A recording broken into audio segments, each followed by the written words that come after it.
episode 477, Bellew of the Week. Andy's here. Rapping Rob Kelly calling in from Passport Control. Matty's here, and so is Ozzy. Plenty of degenerates in the chat. Going back to last week, Andy, I know you enjoyed this moment. Javonta Davis, Jim Gray going on down. Tell you what, there was a bit of an altercation between the two of them. And as I like to say, we'll never forget. I'm here, baby. I'm here. What they want to do, I'm here, baby. Ain't no safety on this Glock. You know? Ain't no safety on this Glock. And I got a lot of ammunition. The bomber tattooed on his back is, of course, a reference to his potent punch power and not in any way insensitive to the tragedy. Another productive day at work for me. Mate, you're coining it in easy money, mate. You're sitting there with a cigar, swirling the brandy around about in the goblet.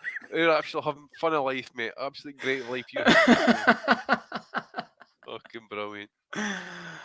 Jim Gray, man. So I need to find one out. Actually, Andy, someone said that Jim Gray got roasted back in the day. Not by Tony, we know about that one, but Johnny Tapia roasted him, so I'm going to have to try and find that, apparently. What fight was that? I've got quite a I'm not sure. I heard it mentioned during the week. I can't remember by who, but apparently he roasted Jim Gray over something, so I'm going to try and find that one out for next week if I can. Good stuff, because I might have a few of the fights on my hard drive somewhere. Probably this isn't he checked, boys, so don't worry about that, you know. Get the hell driving. Probably because he jacked some Johnny's 8-ball. True what it was. It was some man, Johnny fucking Tapia, man, for the parties, eh? Fuck me. Dude, can you imagine how good he would have been if he hadn't been fucked up on drugs and partying and shit? I'm a fucking animal, dude. Yeah, like Tony Ayala.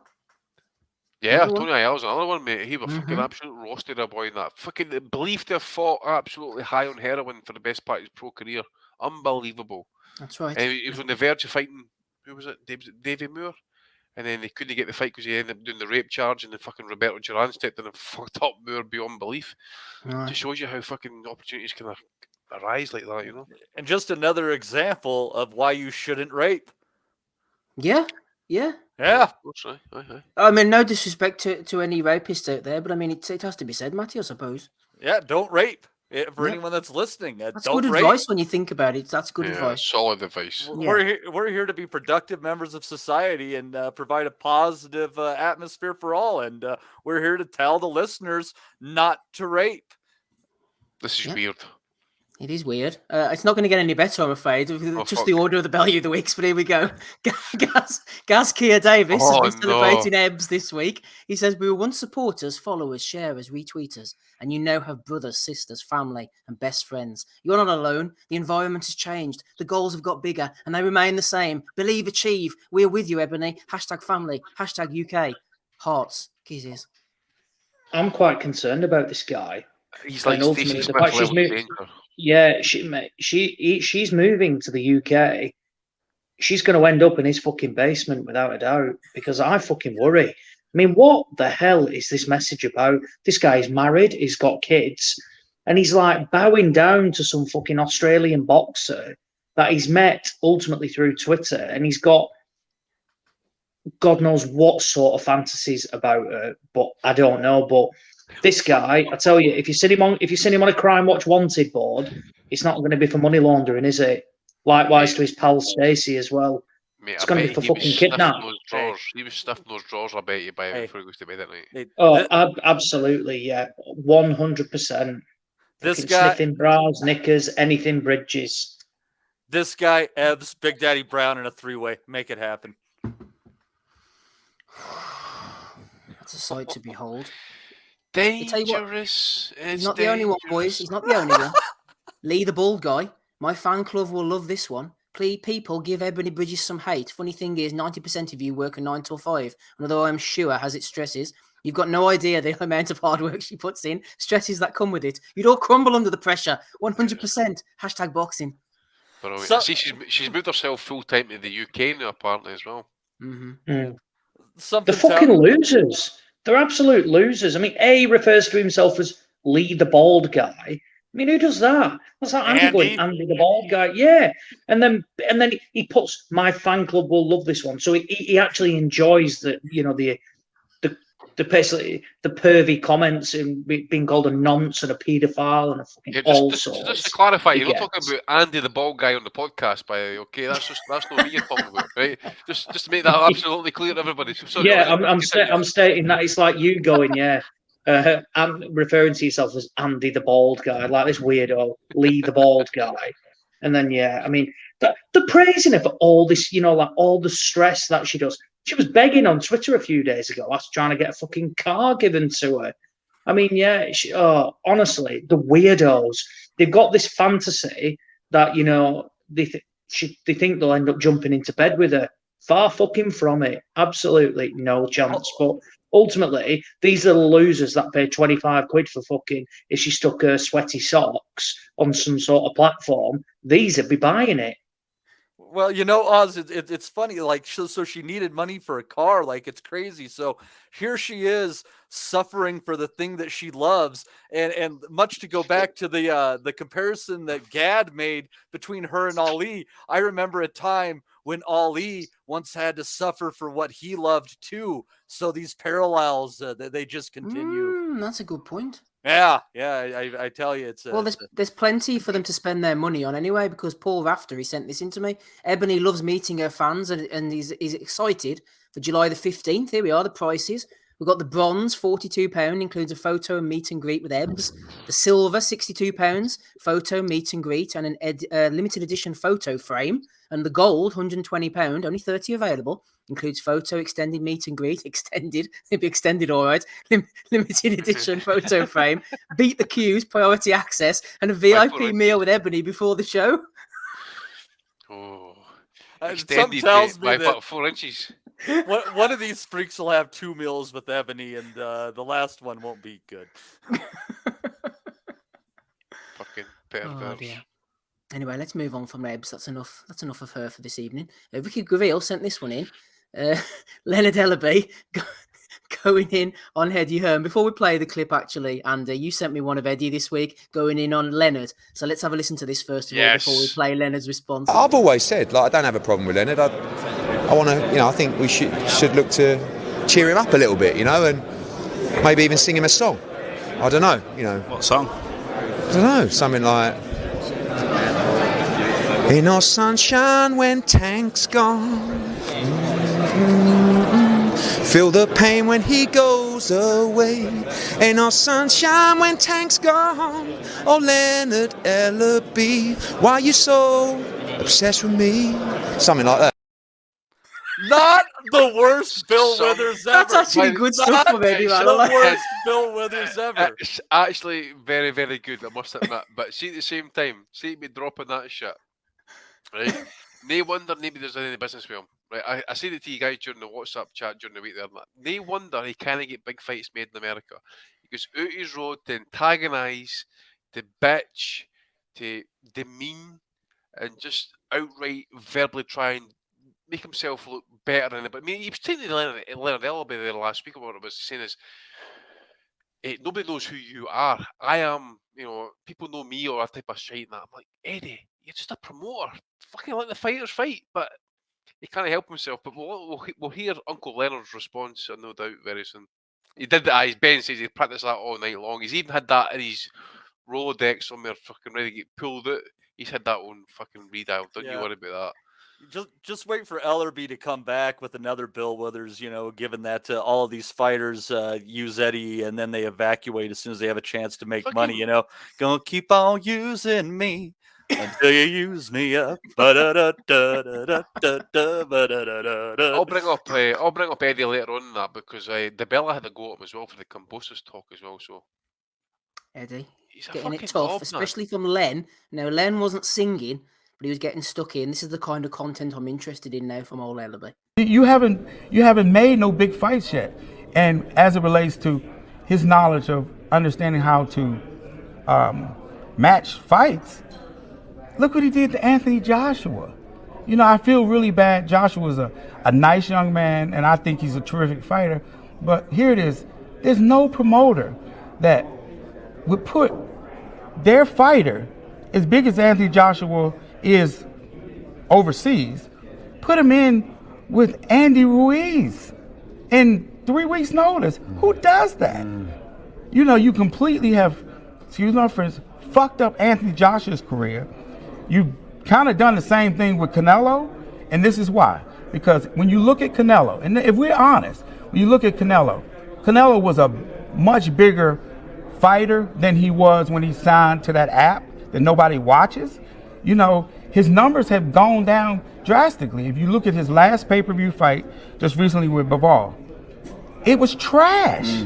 You know, Alvarez and Plant just did between 750 and 800,000. You know, they did like a third of that, almost a third, a little over 300,000. You know, you look at the live gate, they did 18 million with he did 18 million with Plant. This gate right here wasn't even $9 million. And it's just an example of that Canelo's popularity has gone down drastically because, again, he's signed to an app that nobody watches. So all the fighters over there, they're not getting the visibility that they deserve. You know what I'm saying? Because nobody watches the zone. Nobody watches the zone. And he was the same guy that said pay-per-view was dead and spent a bunch of money on all these slogans. And it's just, again, he's a clown. And everyone knows that. That's why you just laugh. And I'm not going to go back and forth with him because he know what time of day it is. When did the beef start? Do you recall what was the? He know what it is. He and it's something very personal. And I gave him a phone call. I gave him a phone call a while ago. He know what time of day it is. And it's just that, again, he again, I don't want to go back into all of that because, again, I try to be as professional as I possibly can. But that's the one guy that I can honestly say that if I had the opportunity, I stump him out. Wow. I love it. And by the way, can I say something? He just summed it up beautifully there, by the way. He made it personal. Eddie has always done that. When he can't get his own fucking way, he turns the mouth, the charm on, or the fucking witty banter and fucks it right into you, by the way. He gets all these fucking wee minions up on Twitter doing the same fucking thing. Remember the kind of the Shirley Winkle comments relating to Shirley Winkle with regards to the Wilder Joshua fight? It got so bad and so personal that Wilder and Finkel fucked off Eddie, and it got to the desperation stage after low ball offers that they had to get Daddy, the fucking man who is Barry Hearn, who is still respected apparently by some of the head shed, to try and get in there to salvage the deal because fucking Golden Child can't do it. He can't keep his mouth shut. He can't keep his fucking self out of other people's business and just be quiet for a fucking couple of weeks and do his fucking job. But no, he's at front and centre of every interview, talking up everything else apart of his own fucking business. Eddie, good evening. Make your own fights, get your own stable in order, and everything everybody just said about Canelo and Joshua is absolutely spot on. Good evening to you, prick. Evening, Eddie. Where do we move on from that then? To this, perhaps. Joseph Ajao, THB, THM, DMN, THD. He's got a whole pile of them added on now. Congratulations to Tank Davis. Romero did not see my tweets that I directed to him, warning him. You boxed well, but you have character issues that affected your performance. There is no glory in never falling. Delete pride and arrogance. Be humble, and you won't stumble again. Joe Kennedy nominated the doctor for this. He said, Bellew the week for Rolly, missing the sage advice of Dr. Joseph Ajao, THC, PCP, DMT. Joseph wasn't happy with this. He said, Joe Kennedy, what is the meaning of your abbreviation? Be careful, okay? Be safe. Be safe. Be humble. Look at the photo. He's class, isn't he? I love him, by the way. I love how white his trainers was like that. When I get brand new trainers like that, the last white, like maybe a fortnight before, I'm like, fuck it, I'll just play football with the gutties on. Fucking hell. Oh, the doctor. Good stuff from him. Brian King has nominated Michelle Joy Phelps.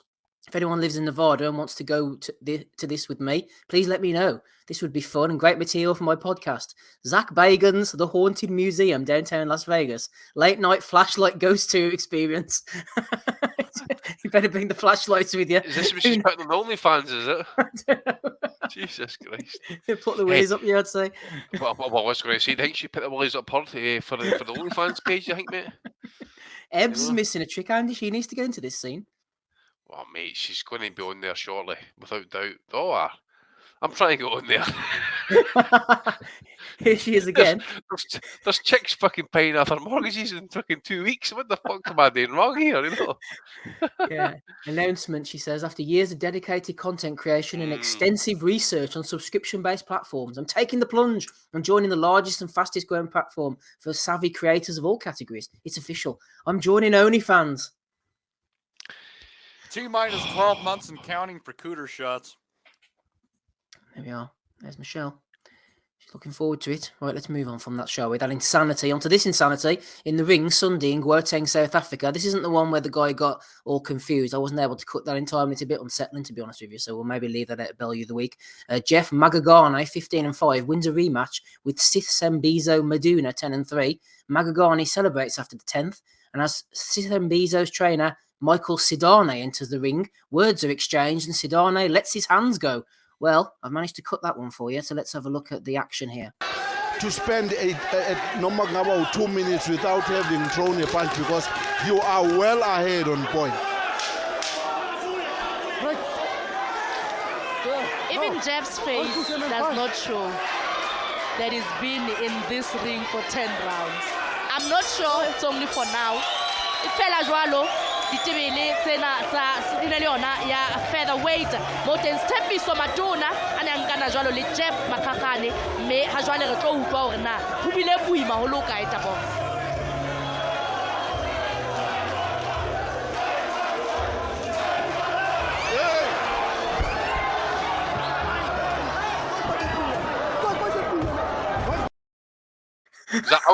The unk throws fucking punches there. He was letting his hands go, man.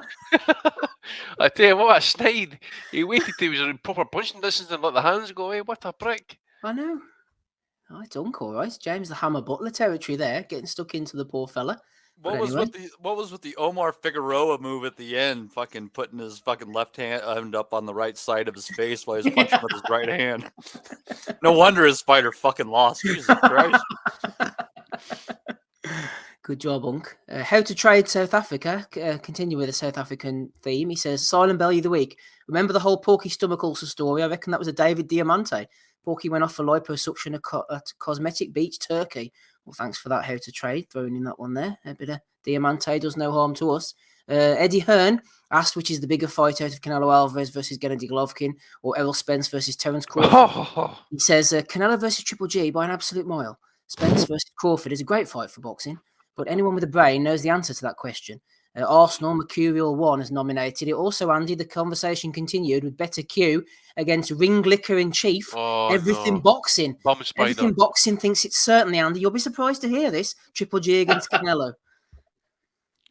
Ozzy, Ring Licker in Chief. I've already fucking said my piece on Eddie Hearn, but I'll let you take away, mate, on the bum spiders or crawling at the woodwork here to get involved. He's gasping for a retweet. Oh, little virgin, man. I'm sorry. I know he's 16, 17-year-old kid and that, but fuck me, man. Go get your hole. No, fucking hell. Jesus. Yeah, man. It's... look, I mean, at least there's some logic behind it, but come on. I mean, you know, Ellaby said it right. You know, numbers are shrinking. You know, DAZN are happy to pump out numbers about Katie Taylor drawing in 1 million viewers worldwide.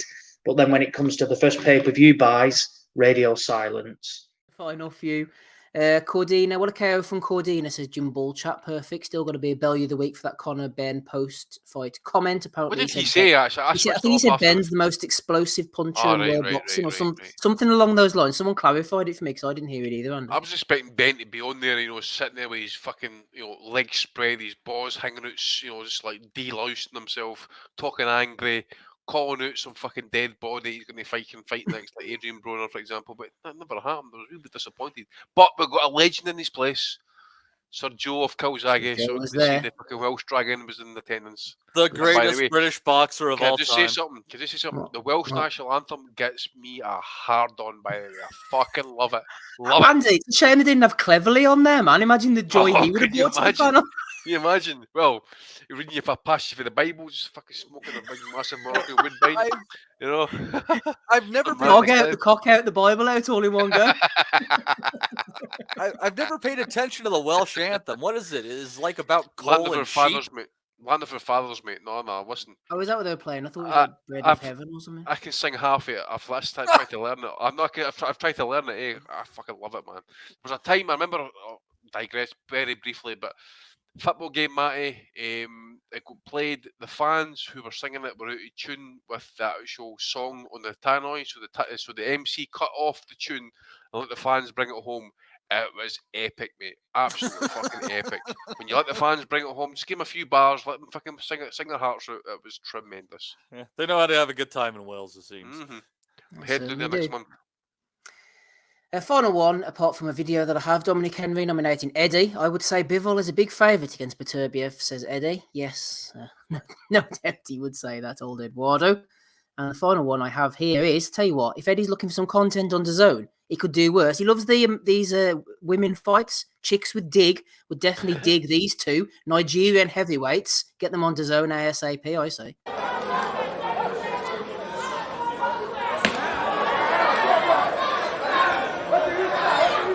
This is being built by chosen stuff.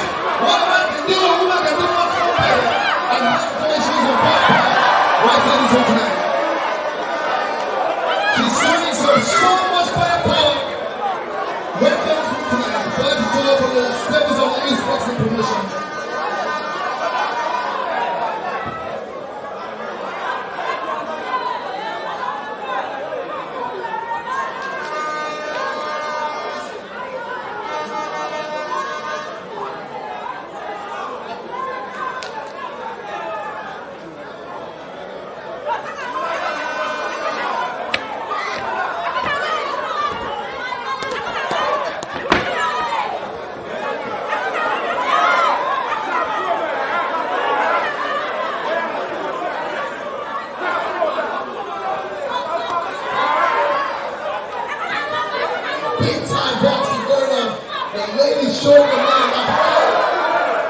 That's the sound of can this fight continue? Can this fight continue? My mouth guard is out. Fuck's sake. The one in the red trunks here, right, was a little had her chin in the air for like every time she threw a punch. And she had a bra on as well, by because the tits were falling out. The one gal she reminded me of Beetlejuice, to be honest. That one gal wasn't terrible. The other one, it was a struggle, but she's got a lot of heart, clogged arteries and all. Ah, pish. Shite, man. But Eddie is like, obviously he's burnt through a lot of his own cash, so that'd be a wee cheap option for Eddie. Good evening to you, sir. Shout out to Tim Boxeo for providing that and the South African one as well. Always a good follow is Tim Boxeo, and the Discord server as well seems to be going strong. So shout out to him. He listens to the pod. Good lad is Tim Boxeo. That's all the one that I've got for this week. Andy, do you have any nominations that you haven't already thrown in? Throw them in now. Just a couple, mate. Gervonta Davis, just for his funny quip back to Ryan Garcia, the worst clout chaser. Down 20 grand last week on the fucking Gervonta Davis fight. He's obviously commenting on the Cambosis Haney snooze fest, as people like to call it. He says, Gervonta, are you watching this stuff? When we fight, don't let it be like this. Gervonta says, shut the fuck up. So, Gervonta's no fucking about, man. No fucking about. The Bella digging out Hearn, by the way, it's over the comments. Hearn was on IFL during the week, maybe earlier half of the week. Basically criticising Haney's representatives. So it'll be like, say, Lou, Top Rank, his dad really in that as well, saying like, say, for example, he's just, there's no promoter, there's no help, shall we say. So the Bellows come out and says, Haney has a team with him of the most experienced lawyers in the business, and John Hornauer. I'm assuming that was the guy who got involved with his dad, right? They have his father, who's an astute guy, and his manager, and the kid, who's smarter than your average 23-year-old. And then you have Top Rank involved as co-promoter. So Eddie Hearn sits there and acts like people aren't adults, aren't competent, and aren't intelligent enough. You demean them. Sitting there and acting like the kid isn't adequately represented because Eddie's not around and insulting everybody else, that is representing the kid. So Eddie's just been fucking dug out by Uncle Lou. And to be honest, by doing so, Lou never even swore once. I was fucking shocked at that one. So one for Eddie there just to kind of sanction it off. And one for Broner as well. He's coming back fighting Omar Figueroa. saying this shit was supposed to happen years ago, but I ain't complaining. See you all, Chicago. Yeah, you ain't complaining, bitch, because you need that fucking payday, you loser. So hopefully Figueroa, I know he's washed, he's very prone to cuts, etc. I think he might even have he's got hand problems as well. Burns got jobbed off him in America and that as well. But this is who Brunner's fighting on his comeback fight. So one for AB, mate. Sorry, one for. Can I mention as well? One for Cambosis for that fucking Sun Tzu shit. I mean, dude, if you're gonna, the art of deception, you don't fucking then spill the beans literally 3 seconds after saying so, So, and by the way, make weight as well. Sorry, mate. No problem, Andy. Some good ones as always. Matty, any nominations from you, please? Yeah, Joe Tessitore on the broadcast speaking said Damian Lillard drove all the way down to Australia. I had to mute them, Matty, man. I can't stand Tessitore. He's a fucking muppet, eh? Stand him. He's a dick. Yeah, that one was perfectly, specifically idiotic. But yeah, let's give one to Joe there. Good stuff. Thank you, Matty. Ozzy, any from you, please? No, the Leeds guy was my only one. The Ebbs supporters getting thrown in there. Right, Andy, let's go over them quickly then, and then we'll decide who we're going to pick this week. So first of all, we had the Ebbs crowd of shame, Lee the Bald Guy and all the others. We had Leonard going in against Eddie. We had the Doctor going in on Joe Kennedy. We had Michelle Phelps going into a haunted house. We had the South African trainer fighting with the opposition member. We had South Africa Trade talking about Russ. We had Arsenal nominating Eddie going on about the fight. And, we had Lucas Big Daddy Brown. I forgot about that one with Christopher Lovejoy. We had Everything Boxing, the ringleader in chief. We had Jim Ball Chat nominating Joe Cordina for his Conor Benn explosive puncher comments. And we had Dominic nominating Eddie for talking about Bivol. We also had Eddie singing. We had the Nigerian heavyweights. And we'll throw in Jim Bean Gray. We'll never forget. Quite the rundown there, Andy. Who are you going to go for this week? I was wanting to go for Eddie, but it's too easy for me to pick. People say that I'm a hater of Eddie Hearn, which is absolutely fucking true. But I'm going to go for the situation in South Africa, by the way. That was just complete shithousery of proportions. So yeah, I'll go for the South African, get his fucking lights punched after winning the fight, celebrating in the corner of his opponent. And his trainer just took umbrage to it and he said, I'm going to swap hands here. So fuck I'll go for that one. Michael Sidana getting in and getting stuck in on Sithembizo. Matty, who are you going for, episode 477? I will go kind of the Eddie direction, but I'm going to go on the positive side of the street towards Leonard Ellerby. And I got to give it to Leonard for his wonderful, succinct ownage of Eddie regarding all things Eddie in boxing. What was the personal comment Eddie made toward him then? Don't know.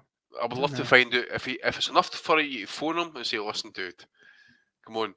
There's a fucking, there's, you know yourself growing up, there's unwritten rules of the streets or whatever it is you're doing at the time or whatever game you're playing, whatever that. There's certain things you didn't say and you don't do. And those that do step across that line, they get seen to during that said fucking thing as well. But Eddie doesn't learn because he's been brought up on the soft side, where his dad was brought up on the hard side, shall we say. So he knew the streets. Eddie doesn't. Eddie thinks he knows them. Thinks being the fucking master banter chief and banter juice, so that type of shite they likes to fucking pump out. Excuse me? Yeah. Fucking wanker a man, by the way. Can't wait till he's washed out of the sport, by the way. Cannot wait. I think Eddie called him a fat Buddy McGirt. I mean, what's wrong with that? What's wrong with that? I mean, Hall of Famer. He didn't. That's just an observation. That's a good one. Yeah. I'm going with you, Matty, on Leonard Ellerby. I don't know whether he wins the award or Eddie wins the award, but one of them wins the award between the two of them because it was a succinct put down from Leonard. And at the end, no messing around. Costa prompts him and he's like, I just stomp him out. I can remember Floyd Mayweather mentioning Leonard Ellerby when he first joined him. He says he actually left a quite highly paid job to become whatever it was at that point with Floyd Mayweather, to become CEO of the promotional company, to be involved with at least I think it's still the biggest pay-per-view event in boxing history at this point. He's still involved with Showtime, still running about the periphery. All these big fights get made on Showtime, BBC. Eddie can't even get Devin Haney an undisputed title fight against George Kambosos. Let that sink in for a fucking minute, by it. Leonard Ellerby is doing numbers compared to fucking Eddie Hearn, but all his arse flickers will make you believe otherwise. There we go. 2 for Leonard and 1 for the South African trainer. Ozzy, who are you going for this week? Ebony and her gimpy fans, basically. For me, they're just an overwhelming. Let me sniff your drawers. Your panties. Well, she's probably bribed them with used underwear to just happily put comments out like that in the public domain on a daily basis. Jesus so yeah. Christ. Just put on a fresh pair of pants and a wee squirt in them. I think you got to go more on that one for the fans, because I think Ebony's profiting off of all this, holding events and shit like that. Like, don't hate the player, hate the game. They're the fucking simps. Oh yeah, no, but she's up there as well. I'm sorry, begging for cars and encouraging all this. So yeah, Ebony and her gimpy fans. 1 for Ebony, 1 for the South African trainer. But the winner this week is Leonard Ellerby and Eddie Hearn for their altercation. Congratulations, Leonard. You are the Bellew of the week for episode 477.